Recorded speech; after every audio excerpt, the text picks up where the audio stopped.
Hello, everyone. I am thrilled to welcome you to an incredibly special live with Peri Lyman tonight. She's an incredible woman. She actually came to me. She actually reached out to me a number of months ago, and we had a wonderful conversation where she talked about her her the pressure that she felt, the difficulties that she felt with so many of the different facets of the Jewish community, but specifically in regard to fertility and specifically in regard to being a grandmother or not being a grandmother, frankly, right, Peri?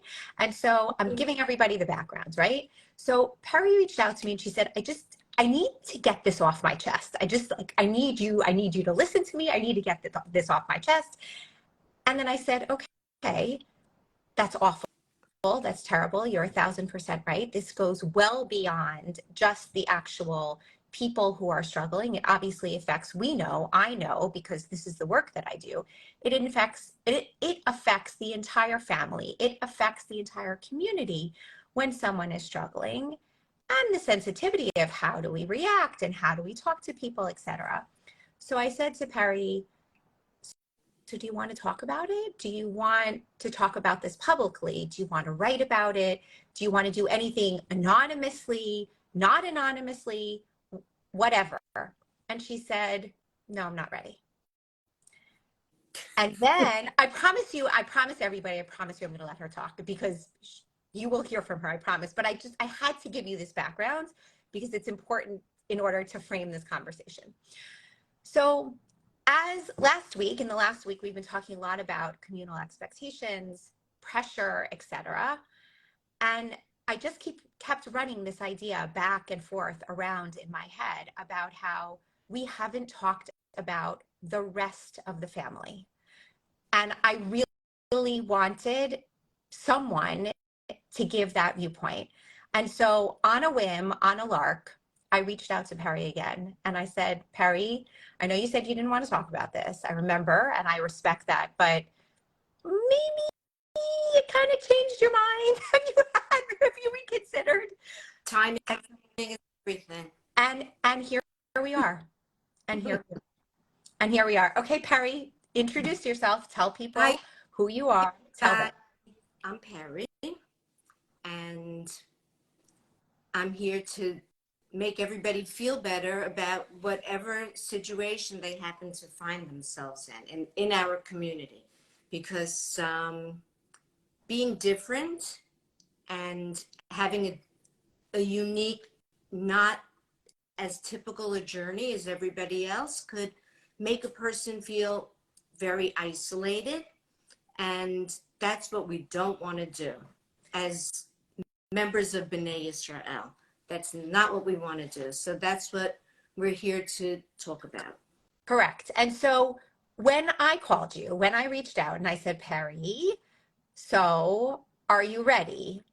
And you said, it is so good and it's so fortuitous, it's hashgacha pratis, whatever you want to say, that you're reaching out to me now because I've hit my limit and I'm ready to explode. And so tell people why this was right for you now and it hasn't been right for you before. Well, you got me on, what day was it? It had been Wednesday because that's when I go to work.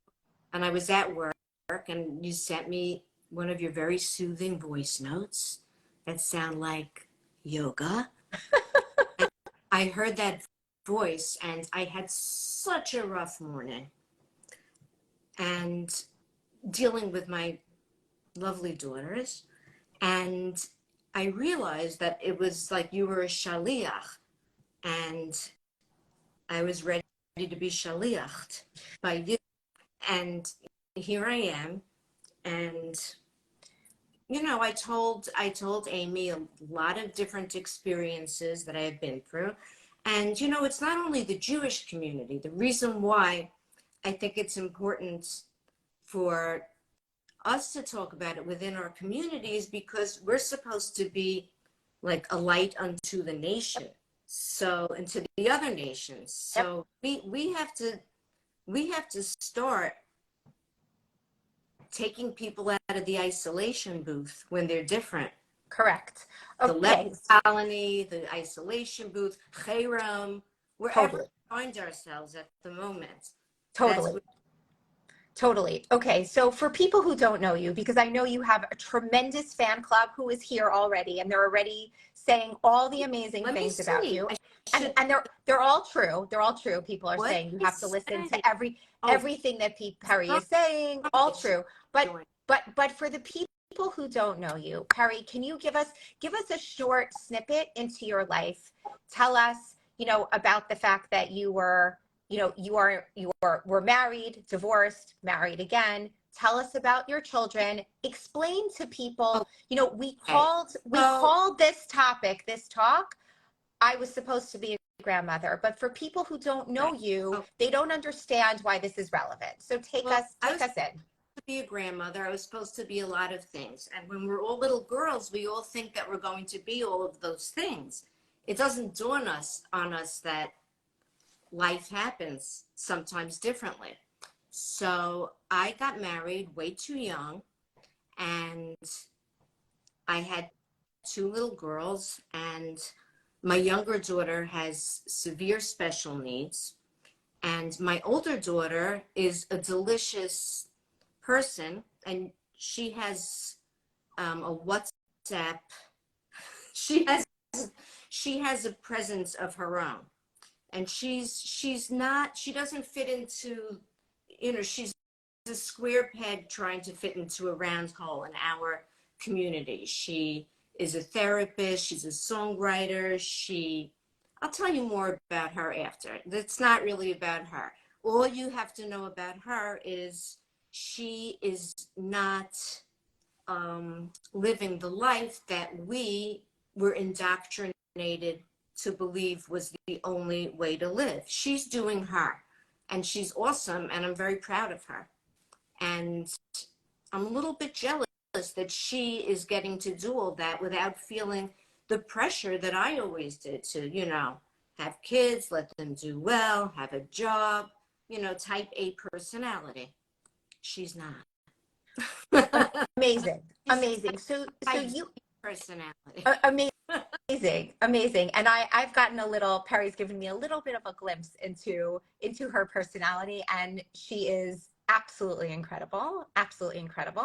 But Peri, tell us, so you told me this story about how you had to leave a wedding. Yes. And I want you to share with people. I mean, we have a number of stories that I want you to share to make people understand what kind of pressure people feel in your stage of life, so that we can make it different and we can make it better. So tell us the story about the wedding. Let me just preface this with, when we had COVID, I didn't like COVID, the sickness, and I didn't like people dying from COVID and not feeling well, but I did love COVID lifestyle.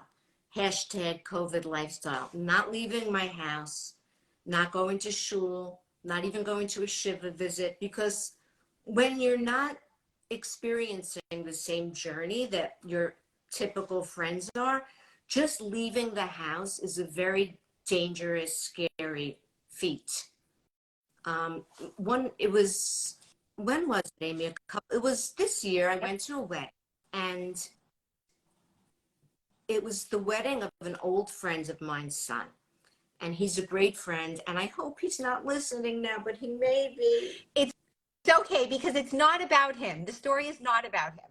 I love you, Joel, if you're on. But I didn't know anybody at this wedding, which was good.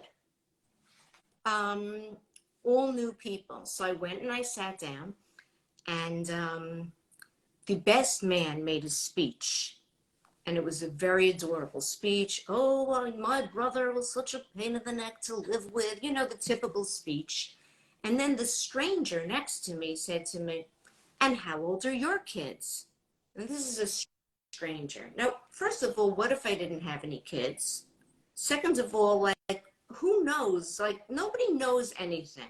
So I said to her, well, how do you know I have kids? She goes, well, most people have kids. And then I said, well, I don't know about that. She said, well, do you? I said, yes. And then Oh she gosh. said, how old are they? And I didn't want to go there because I knew what was going to happen next, right? Right. Because I always learned Ezehu Chacham Haroa the Nolad. I'm going to throw some Torah in every now and Right. then. Right. Um, If just but throw in the explanation also for the people who yeah, don't understand. who is the wise man? He who knows what's going to happen next. And if I told the actual ages of my Kinderlach, I knew the next question would be, oh, how many grandchildren do you have? Who's married? Where do they live? What are some others? I was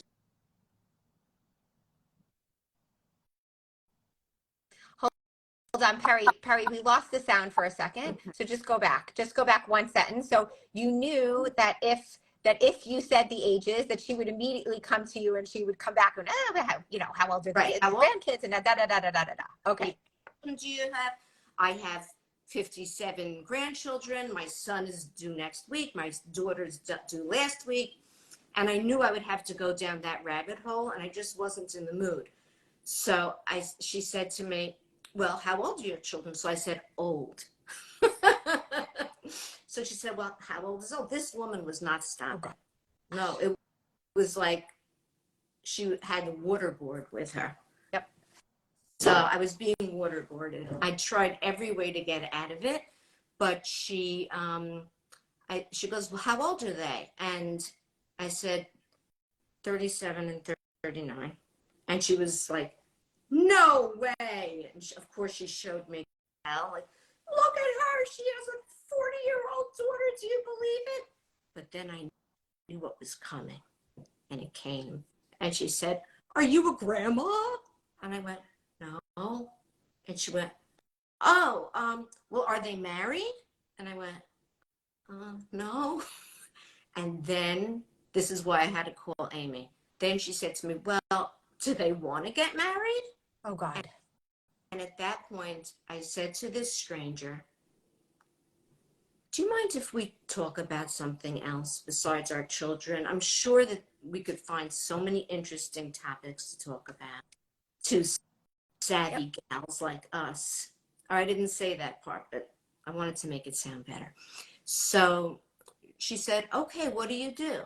So I told her I was retired, and I said, what do you do? And then she told me that what she did, and she went on bragging about that. And then I went to dance, and my friend who made the wedding danced with me, and he said, so how do you like your table? It's good. And he could tell. But then I got back to the table, and she was there, ready to attack again. So I said to my husband, it's time for us to go home. And he's always happy to leave any event. So he was like, okay, where are we going? And I said, come on, I'll explain it in the car. So we get in the car, and I was telling him what happened. And then I got home, and I was in my happy place, my bed, with my iPad and Mr. Netflix. And right as I'm about to open up my show, I got a text from my friend who was making the wedding. He goes, is everything okay? And I said, yes, everything is fine. This is your son's wedding. Could you please go back to the wedding? Why are you texting me? And he goes, because I wanted you to be at the wedding. I said, I was. It was beautiful. Da, da, da. He goes, well, what happened? Now, my friend is a doctor, but I did throw my husband under the bus and blame his heart condition. So if you're listening now, it wasn't his heart condition. Neighbor who was mean to me at the wedding, Joe, but I still love you. Mwah. So that was just one little vignette. Right. But So that's, go ahead. sorry, go. You No, go. I we have other stories that we want to get to, but I think what we're going to do tonight in the time that we have is lay out different pieces of why it is still difficult, or maybe I should even take out the word still, why it is difficult, and why all of the sensitivity that all of you that we're trying to teach you, it is not only for the people who are in their fertility years.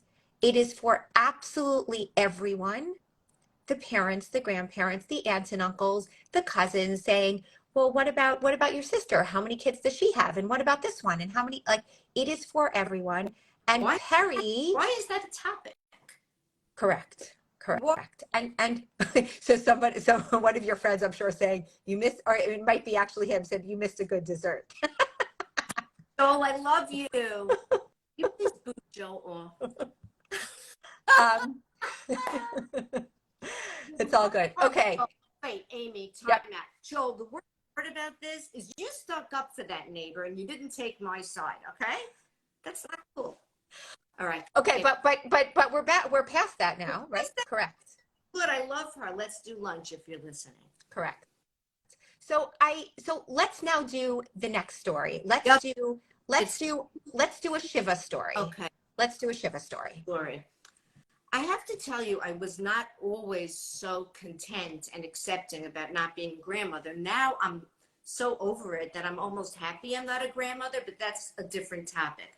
Around 10 years ago, I would say, maybe 15 years ago, I was very sad that I wasn't a grandmother. I was. And I had to do a lot of living and a lot of experiencing to get to be this perfect person that you're here with tonight. But I'll never forget, around 15 years ago, I went into a Shiva visit. And usually when I go to Shiva visits, I just sit there. So that's what I did. I just sat there waiting to be spoken to. We're planning on not speaking at all. And suddenly people take out pictures of their grandchildren. And someone came in who just had their first grandchild. And then instead of it being a Shiva visit, it became a whole cheerleading session for this new grandmother, when everybody said to her, you're a member of the grandmother club. You're a member. And it's the most wonderful club in the world. And I'm sitting there like the president of the loaleinu.com club, or Nishtugadats or us. And I'm sitting there like, is any, I thought I was like, I guess I'm not a member of this club, but now I don't look at things like that anymore. I felt very nebuchi that night, and that day I went home all forlorn and down and out in Jamaica Estates, not Beverly Hills. But now, if something like that would happen now, I would just think to myself, yeah, I'm not a member of that club, but if stupid people are in that club, I'm glad I'm not in it. It's like, that's really where I am now. Right. So we're going to get to some other stories that I think are important to bring out this point. But I want to go deeper into what you just said about how right now you're in a place where, you're good. publicly having a conversation with me about this. Yes. Which is even a higher, I'm using higher or lower, I'm not sure exactly why, but it's even a different level than being okay, personally, with the fact that you're not a grandparent. Right. But you and I have spoken about the fact that this has not always been the case, and you made reference to it just now, that there have been different points in your life where you felt very differently. And one, even just about having kids, about being married, et cetera, et cetera. So can you just walk us through, different eras of your life where you had different responses to and different reactions to when people would say things like this? Well, I would say, also having a special needs child, you fall under, it's really any problem. I know that your platform is fertility, so we're speaking to that, but any problem that isolates you and makes you different from the rest of the klal, the kahal, I mean, um, you have it through different periods of your life, you will have different reactions. There will be some days, but somebody was once talking to me about my younger daughter, and I was getting my nails done, and she had gotten married, my younger daughter. I found, we made a nice shidduch for her. It didn't work out, but she was married for a while.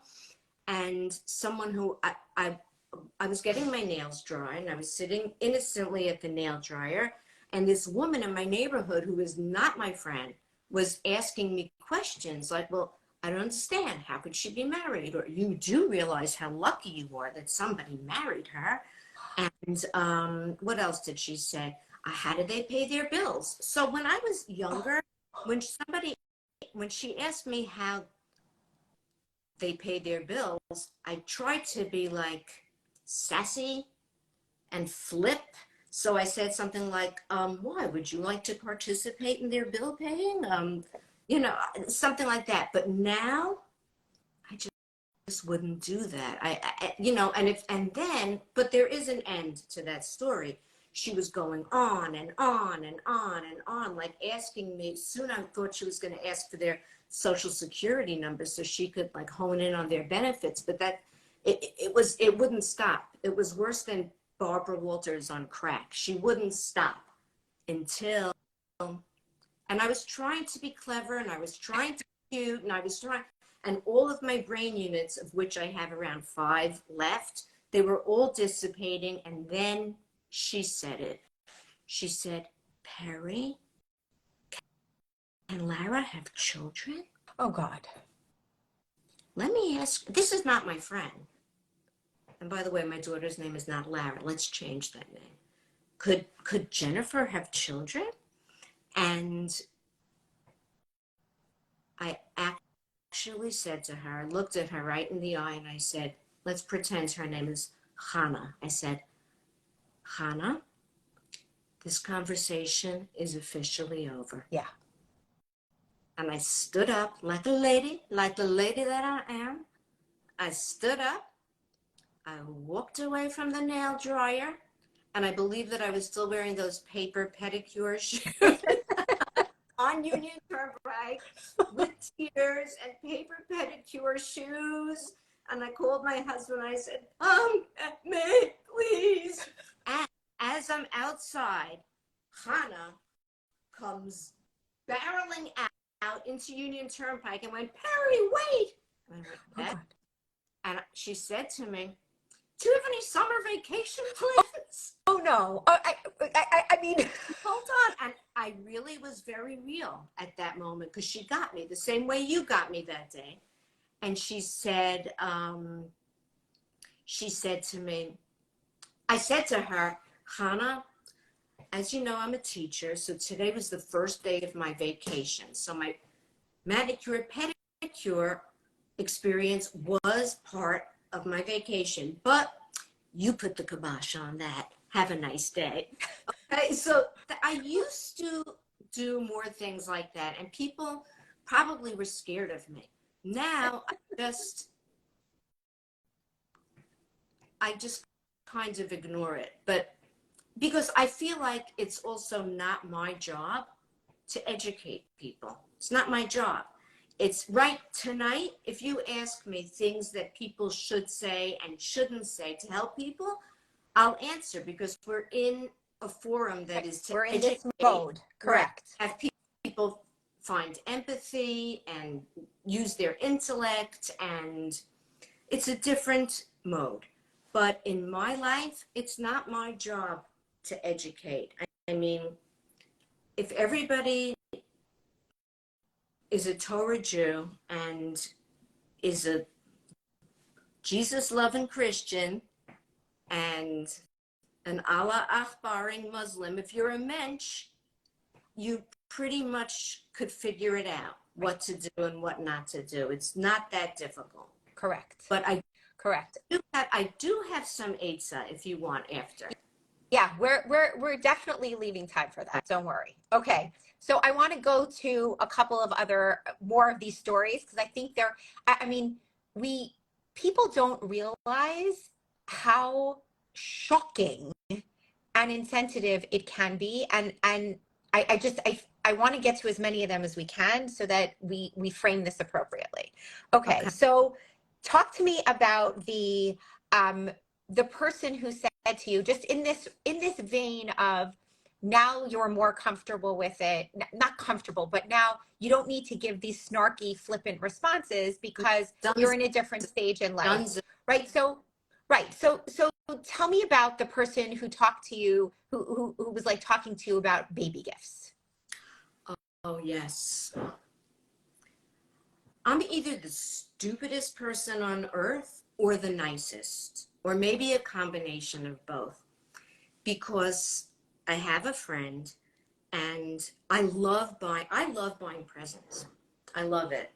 Wedding presents, baby presents.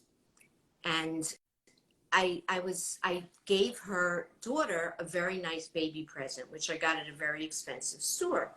And my friend's reaction was, "Oh, thank you. It's so beautiful." And then she went into um, a whole soliloquy saying, if I were you, I'd be really annoyed. And I was like, why? And she goes, you have given, all of your friends have grandchildren. You buy gift after gift after gift. You give wedding presents after wedding presents after wedding presents. And you haven't made it simple, so there hasn't been any reciprocity. And you haven't had a grandchild, so nobody could buy presents for your kids. And that would really annoy me. And I said to my friend, let's call her Kathy. I said to Kathy, what are you, what are you talking about? And she said, well, aren't you annoyed? I said, I have to tell you, I never even thought of that. And it lets you know how other people think. And having situations in life that are challenges like I've had, the flip side is it gives you a superpower.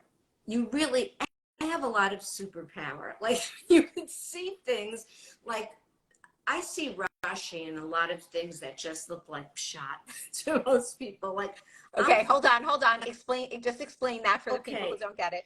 For people that, if you read a paragraph and you just read the text of a paragraph and you understand what the paragraph says, you'll understand it. But if you look really hard in that paragraph and you see, why is something written this way and it's not written the other way, and what is the symbolism for this paragraph, or what does that noun mean when it's next to that verb, we call that, in reading education, we call that close reading. And when we read Torah, there is some commentaries. So when something happens to me because of my superpower, when I walk into a room and somebody says, "Oh, you're in the grandchild club," and somebody says, "You don't get any baby presents. You are a Nebuch," or somebody's, "Yeah, you're in the Nebuch club. You belong in Chayrim." So don't make eye contact with Peri. It's contagious.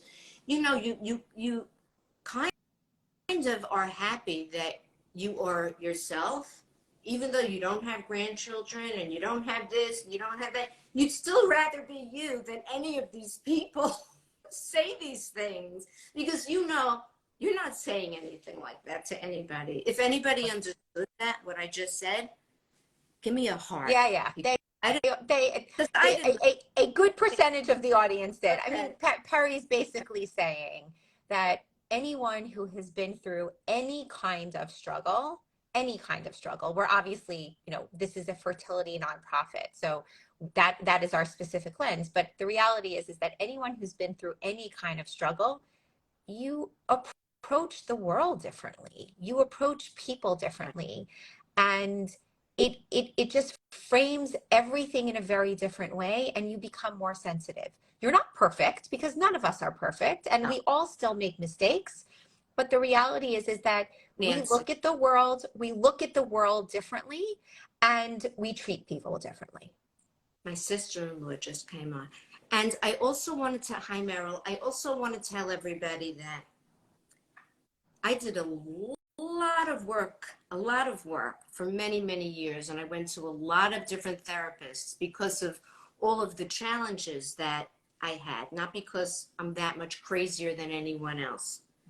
I'm pretty grounded, but because of the challenges that the universe gave me, the Abishter gave me, whichever way it came to me, I did a lot of work. And someone introduced me to the most wonderful therapist who I'm sure she's on tonight. I want to give her a shout out. Her name is Chanis Holzer. And Chani told me to get in touch with Aimee Baron, MD. And that's how we're here tonight. This acceptance, a radical acceptance, and should we talk about radical acceptance? Not yet. I want to do one or two more stories. Okay. Then we're going to get to that, and then you're going to tell us your unfettered thoughts about what to say and what not to say. Okay. So Chani, thank you. First of all, thank you. Thank you for giving. Thank you for introducing me to Peri. She is a gift to this entire community, and I'm so glad that the timing was right and that she's able to share her thoughts with all of us. Okay, two more. Before I just want to say one more thing, that the hardest part of doing this tonight was I had to call my daughter and tell her that I was doing this, because the worst thing that could have happened would be for her to have one of her friends say, "Oh, I saw your mom, and she was supposed to be a grandma, and you suck." And so I did not want that to happen. So I called her the other day, and initially she was a little taken aback. And in about 15 seconds after I told her, she said, "Mommy, this is your experience. And if you can help people and help the community, you have to do your journey. And I think it's great, whatever you're doing." And that's what kind of girl she is. And that's why I really am doing this too. And Thank you. Thank you. Oh, one more thing. I was going to give her the link for tonight, and she said to me, "You know, Mommy, maybe I shouldn't watch it because I don't want you to have to feel that you should be censoring yourself." Now, she obviously does not even have to listen to this because she knows the right things to say. Yalla, let's go on. Okay. Yes, correct. Okay, tell us the story. Tell us about the piece of your ex-husband's your husband's ex-wife. Your husband's ex-wife. She's probably on here. Debbie, if you're on, give us a little heart. Deb? She probably doesn't. Give her a second. Give her a second. Go ahead. Okay, I'm sure. Is that her? No. Not yet. Okay, but okay, so she didn't come on. But we became very good friends. And my husband and she don't have any grandchildren either. But she and I have like a little... She's here, by the way. She's here. She just started. We have a little secret society of people that are A-okay without having grandchildren. Because I also have the theory that Hashem knows what he's doing. And so does she. And neither of us are, that religiously too much to the right. But we both agree that, you know what, it's okay. There's a lot of good things about whatever place you find yourself in life. Just make the best of it and enjoy what you can out of it. And she and I have a lot of nice conversations about that. And about other things. Look, and support is an incredible piece of this. To have people around you that are going through the same kinds of things. Look, that's number one on my list of advice. Choose your friends wisely. Go on, off topic. No.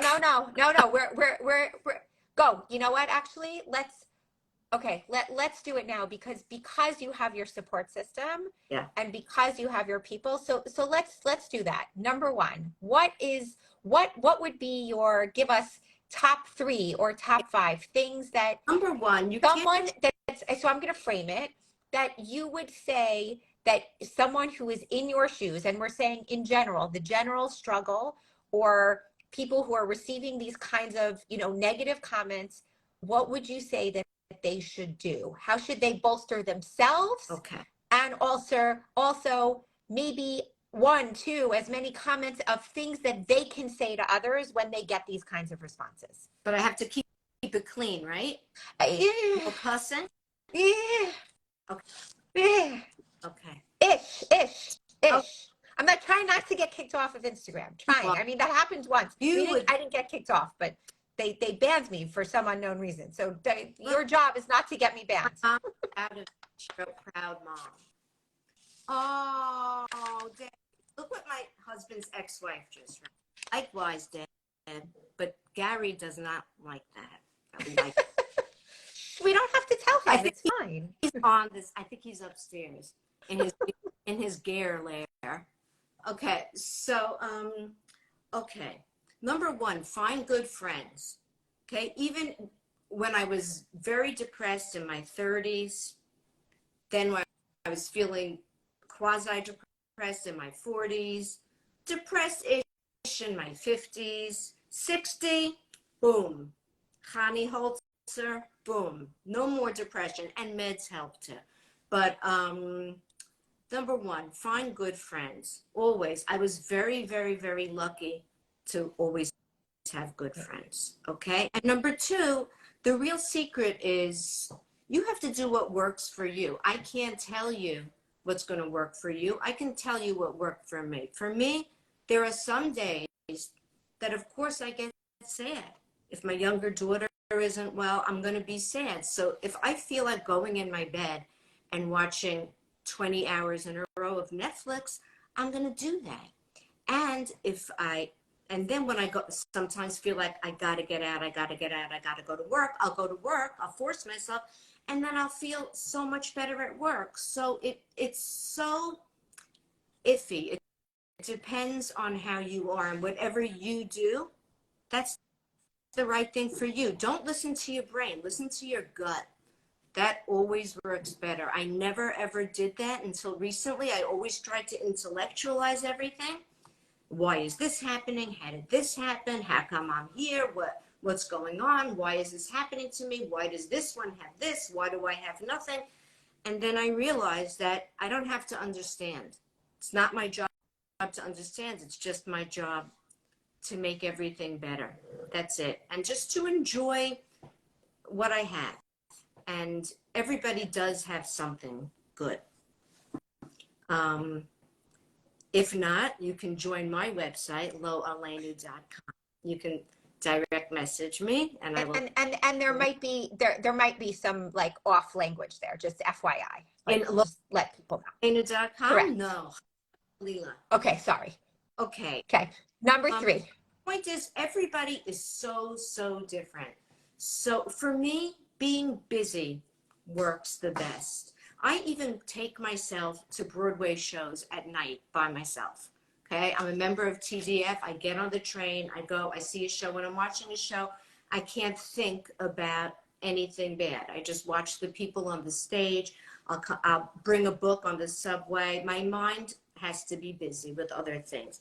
I'm a teacher and I work with 5- and 6-year-old boys, and they really give me my fill of my non-grandmotherliness because I get so much love from them, and then I don't even have to like take them home or give them food or wash their vomit off of them. And they're like super fans of mine, so I love them. So you could get your fill of things that aren't naturally yours. You can find ways to navigate and get what you need. I have a lot longer list of keep going. We have a little bit. Okay. I go. have a list for other people, things not to say. That list is much longer. Shocking. The things not to say.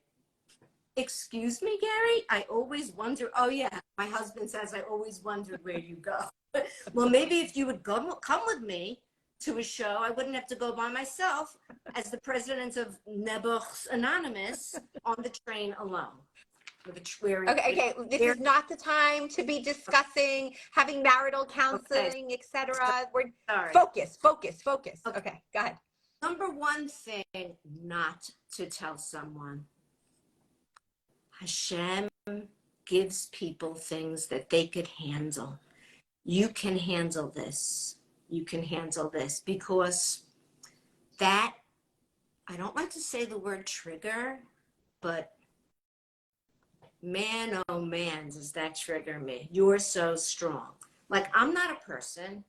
You're a person, but I'm not a person, right? I'm just this Joan of Arc superstar who isn't human. I don't have blood. I don't have blubber. I don't have...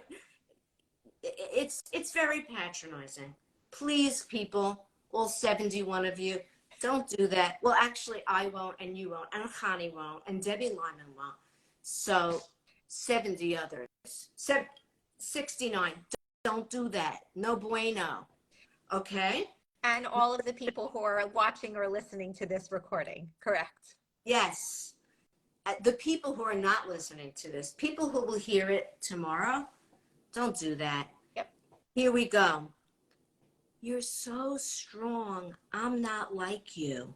Yes. I'm not so strong. Okay? I'm acting. Remember what Shakespeare said? The world is but a stage. I'm acting too. Okay?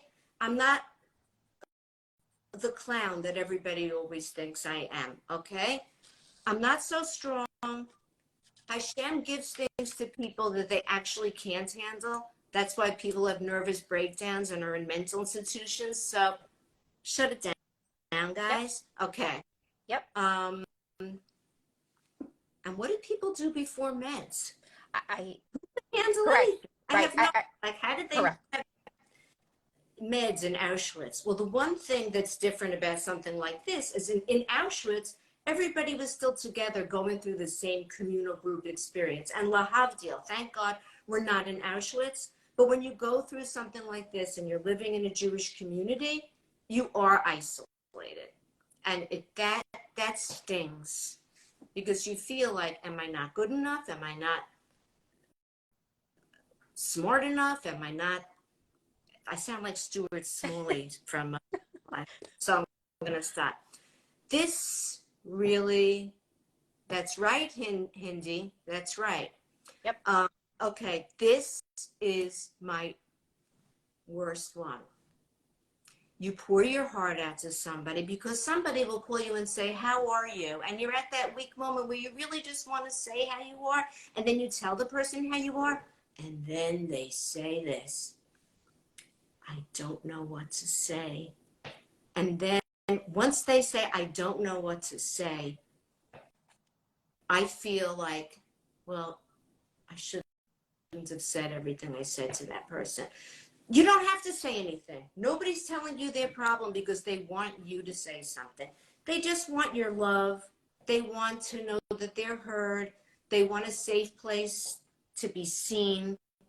And nobody is looking for your great advice. They just want to know that you love them and that they're not alone. When somebody is going through something, my favorite go-to line is, you are not alone. I'm not going to sing, guys, even though I feel like singing right now. And whoever knows me on this live Insta knows that I can belt one out right now, but I won't. I was going to say, I feel like, maybe I'm dating myself, but I feel like, I mean, are we Stevie Wonder? You are not alone? I think it might be Michael Jackson. Michael Jackson, correct. That's exactly who. You are not alone. Yep. Okay. Yep. So, yep. I don't know what to say. You know what? Don't say anything. Don't say anything. Just send a text. Texts. Those are the best inventions ever. Texts. Thank you, Mr. Apple, or whoever invented the text. I think it was Israelis, or that might have been AIM Instant Messenger. I'm dating myself. Well, either one. Send somebody a text. You know, it could just say, thinking of you, with a heart.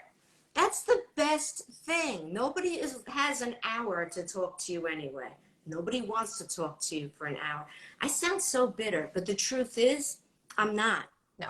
I'm really, really not, because if I could help somebody, or if anybody wants to send me a private message after this that's going through the same thing, or if anybody has anything I can help them with, it's, if you have a problem and if we don't all help each other and be there for each other as humans and as Jewish humans, then what are we all doing here, number one? And why should I go through all this service and at least not have some kind of payoff Correct. for it?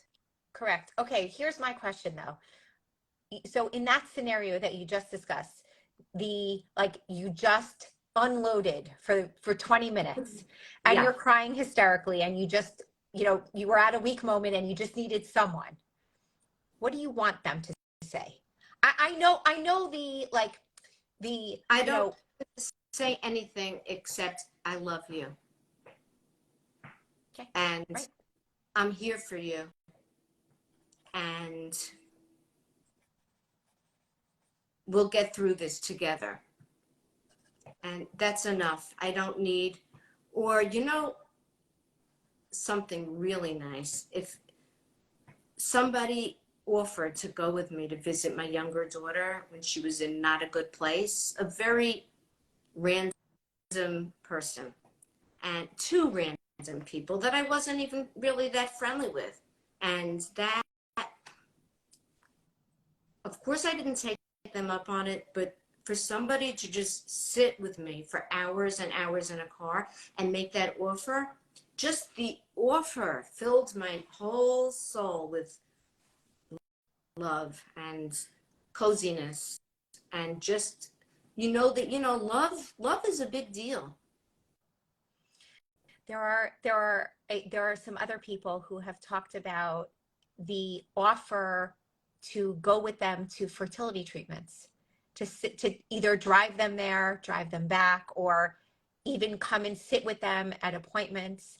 I think it's similar. That to me is exactly what you're saying. It is such a big deal, because my audiobooks and I are best friends for my long car rides. Those are also good, don't get me wrong. Sometimes they're better. But if you have someone in your life who's going through a hard time, if you could physically be present, physically, not just on the phone. I just am totally contradicting what I just said about the texts and the phone, and I'm allowed. And you can go and offer to spend time if they want it. Right.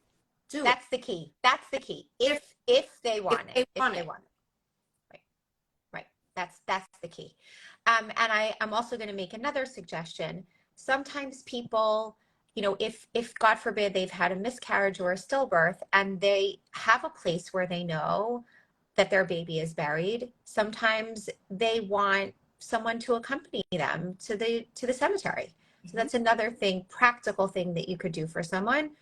Second idea, when you know that someone is specifically going through a hard time, whether it's, with these appointments. They can't hear us. Say it again. Somebody is saying that they can't hear you. We're okay. From our end, we're okay. Okay. It's stuck. So for whoever says it's stuck, so I would go out and then come back in. Okay. Click it off and then come back in. So another idea is often around the time that maybe that a baby, like we're again talking about someone who's had a miscarriage or someone who's had a stillbirth. If you know the dates that the person was due, or if you know the date that the baby might have died, then messages, sending the "I'm thinking about you" messages, offering to take them out that day if they want to go out and distract themselves, like Peri was saying about keeping busy, trying to maybe just maybe just meeting them in their house and coming over and sitting with them while they cry. These are all options of ways that you can practically and physically be with someone in their time of need. 100%. And so many of my friends have offered to come with me to see my younger daughter. They know how hard it is for me. I've never taken anyone up on it, only because it's really, really hard. And I'm used to it, but I know that if I took somebody with me, I would be consoling them the whole way home. And guess what? I just Of course. don't want to. Of course. Of course, all of these offers, people have to know that you're giving these offers out of the generosity of your own heart, but it has to be good for the person Right. who's receiving it. Right. And if for whatever reason it doesn't feel right, or if it doesn't sit well with them, then no matter how much you want to try to give something or I think the word force yourself on them is not the right tone, but meaning sometimes I think that people who want to help and they see someone who's in pain, they desperately want to do something, and they go out of their way to try to do something, but the person who's sitting in pain doesn't actually want it. Right. Then what you're doing is actually making it worse for them. And so to all of you out there who are, like, sending a text of thinking of you is not really satisfying your own itch to do something. Right. I'm telling you that take the lead from the person who is struggling and see what they want. This is not about you. This is about them. That person's itch is not really the crux of what we're talking about. It's nice that people want to help, but their itch is going to have to take a back burner. Correct. And they'll have to stay itchy or buy some Vaseline intensive care lotion. Benadryl works. Yes, correct. Benadryl works very well. Yes. Okay. As we wind down here, close out. So we did a bunch of things to do. We did to do, to say, a bunch of things not to say. What did we miss? What else do you really want to share with this audience about your experience, the place that you're sitting in right now? The place I'm sitting in right now is I have a big personality, so I'm really never that isolated. But there are people, I'm sure, going through what I'm going through or going through other things that aren't as gregarious as I, and they don't want to be isolated and they don't want to feel like a nebuch. And that's the worst thing. Like when I was in my 40s, I would go into shul, I was divorced, I had these unusual children, and I felt like I was like in a Woody Allen movie. Like I could see like the subtitles of captions of what people were thinking, like, here comes Peri. She's such a nice girl. We should know from it. Like, I'm over that now, but I have to say, I'm interrupting you just for a second. I have to say, this is a very, very real feeling. I've heard it from so many people in this community. I felt it myself. I felt like there were so many moments in my journey where every time I was walking into some kind of public setting, it was like I had that scarlet letter A on my chest. Everybody was looking, everybody was staring, everybody was whispering. It was like all they were doing was looking. Yeah. Right. Like I felt like that for a lot of different reasons in my 40s. Now, you get older and it doesn't sting as much. But I know that there are people in their 30s and in their 40s and in their 20s that are not traveling the typical journey. I wasn't, and you might not know who they are, and they know who they are, and just reach out. We're all part of the same tribe. And, if you look in the Torah, there's all kinds of people who went through all kinds of different things. And look at Rebbe Schneerson. He didn't even have a child. And he did so many magical things with his life. And everybody brings a lot. Every neshama brings something to the table. Every human being brings something. And we have to empower people and make them feel seen and make them feel important. And you don't have to fit 100% to be part of this beautiful people. who we have a whole Torah of teaching us what to do, what to say. Pru uravu can't be the only mitzvah. How about not to embarrass somebody? That's a mitzvah too. Not to, isolate somebody. Where does it say that pru uravu is the most important? I don't know. I'm not a Torah scholar, but it's just common sense. But, common sense is not that common, and I'm going to shut up now. Hey, Peri, I am so, so, so grateful to you. Thank you. Thank you. Thank you for overcoming this fear that maybe you weren't going to be able to do this. Thank you for. I have my daughter to thank. Thank you.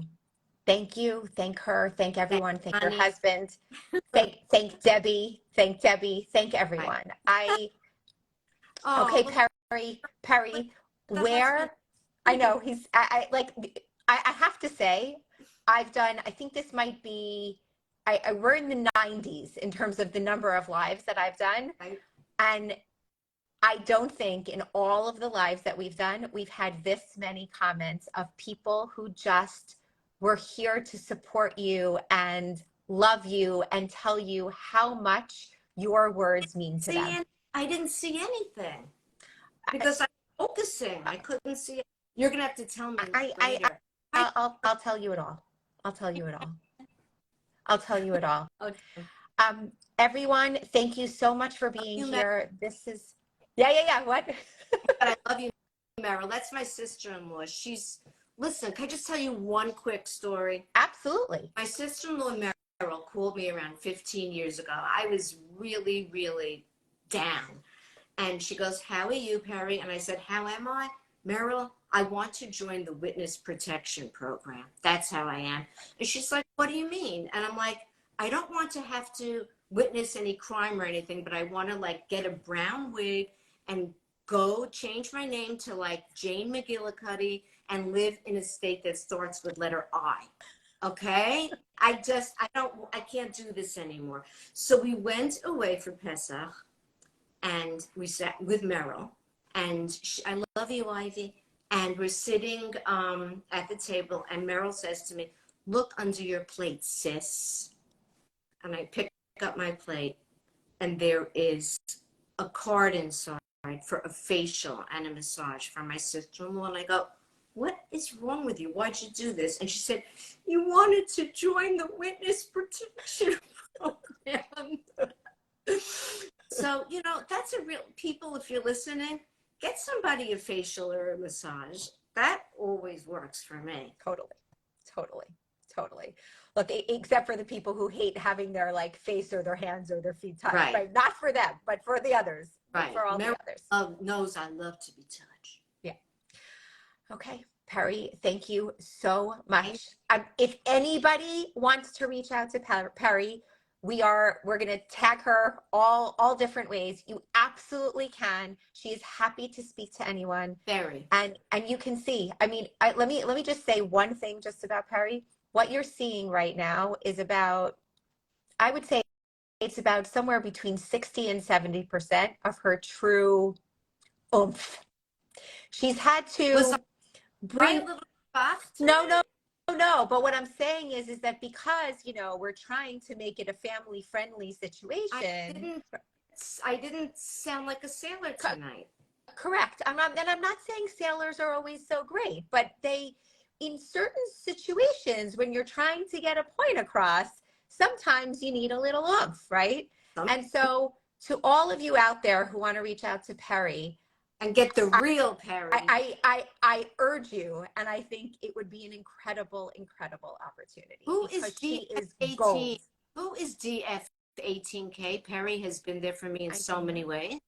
I don't know, maybe, but you're going to find out later. On Furstenberg, 18K, and I'm getting a free dress. Are you on Furstenberg? Okay. I love being on Furstenberg. Everyone, thank you so much. Peri, yes, you're amazing. Connie. You're amazing. Connie, anybody wants to become like this, get Connie Holzer. Connie, thank you for the connection. She is, we are all, this entire community has experienced such a gift tonight. Thank you so much. Thank you. Thank you. Good night, everybody. Bye.